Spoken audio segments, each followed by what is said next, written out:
जय मसीह की दोस्तों। आज हम एक ऐसा टॉपिक के बारे में डिस्कस करेंगे जो हिंदुओं का और नास्तिकों का एक टूल, एक हथियार बन चुका है बाइबल को गलत किताब, एक गंदी किताब साबित करने के लिए। वो लोग इतना भी कह देते हैं कि तुम क्रिश्चियंस का भगवान कैसा है जो एक छोटे बच्चे को मार देता है, किसी और के बीवी को छीन के किसी और को दे देता है ताकि वो उनसे गंदा काम कर सके। ऐसा कोई भगवान होता है क्या, इतना गंदा और इतना नासमझ? हमें तो बाइबल के इस आयत को पढ़ के क्रिश्चियंस पर हंसी आती है कि ऐसा ईश्वर को तुम कैसे मान सकते हो। तो चलिए इसका उत्तर देते हैं। पहली बात, बाइबल हमें वो सभी चीजें बताती है जिसको पढ़ के, जिसको जान के हम बुरे कामों से दूर रहे। बाइबल हमें सिखाती है कि देखो उन लोगों ने ऐसा ऐसा कांड किया था, तुम मत करो वरना ईश्वर न्यायी है। छुप के भी गलत काम करोगे तो भी सजा मिलेगी। आपके गलत कामों का कॉन्सिक्वेंसेस कितना भयावह हो सकता है, आज हम एक कहानी से जानेंगे। अब देखते हैं वो कहानी कहाँ लिखी गई है। वो है दूसरा शमूएल अध्याय 12। इन गैर मसीहियों की कहानी शुरू होती है आयत 14 से कि परमेश्वर दाऊद के छोटे बच्चे को मार देते हैं और दाऊद से कहते हैं कि तुम्हारी बीवियों को दूसरों को दे देंगे ताकि वो उनके साथ व्यभिचार करे। यहोवा तुम्हारे बीवियों को दुश्मन को खुले आम तुमसे छीन के देंगे। ये लोग कहते हैं कि ये देखो तुम्हारा ईश्वर यहोवा कितना बड़ा कातिल है और कितना नीच काम करता है। तो मैं उनसे कहता हूँ कि भाई साहब, एक लाइन पढ़ के कह दिया कि वो नीच और क्रूर है। क्या यह सही अप्रोच है किसी को बुरा या भला कहने के लिए? पूरी कहानी को पढ़ो ना, पूरा वाक्य पढ़ो कि परमेश्वर ने ऐसा क्यों किया। वो पढ़ेंगे नहीं, वो बताएंगे नहीं, बस बेकार है चिल्लाते रहेंगे। दोस्तों, मैं आपको पूरी कहानी बताता हूँ। अगर आप हिंदुओं को, आप एथियस्टों को, आप मुसलमानों को ये लगता है कि मैंने इसमें कुछ भी लीपापोती करने की कोशिश की है तो रेफरेंस चेक कर लीजिए, कमेंट में खंडन कर दीजिए। लेकिन हाँ, जवाब पूरा सुनने के बाद।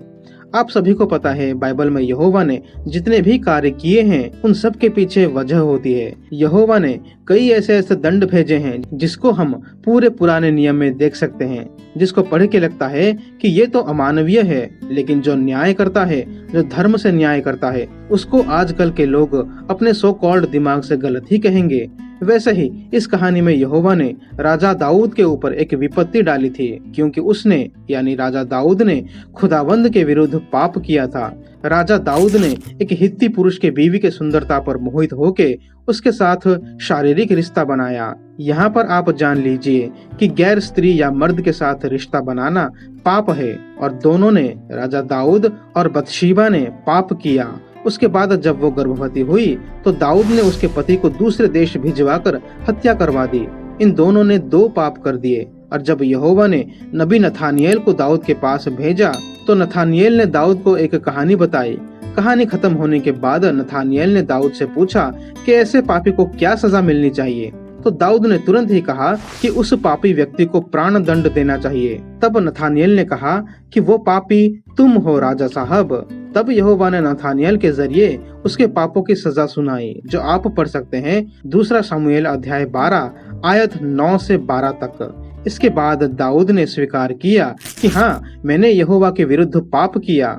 अब बताइए, जब एक इंसान पाप करेगा, हत्या करेगा, और जब परमेश्वर उसे दंड देंगे, तो इन हिंदुओं को, इन नास्तिकों को या मुसलमानों को लगता है कि ये एक नासमझ परमेश्वर है। उनको लगता है कि बाइबल का खुदा उनके धर्म जैसा है, जो खुद ने कई बड़े बड़े पाप करके घूमते रहते हैं। पता नहीं कि धर्मी कौन है और अधर्मी कौन है, लेकिन यहाँ पवित्र न्यायाधीश यहोवा पर उंगली उठाते हैं।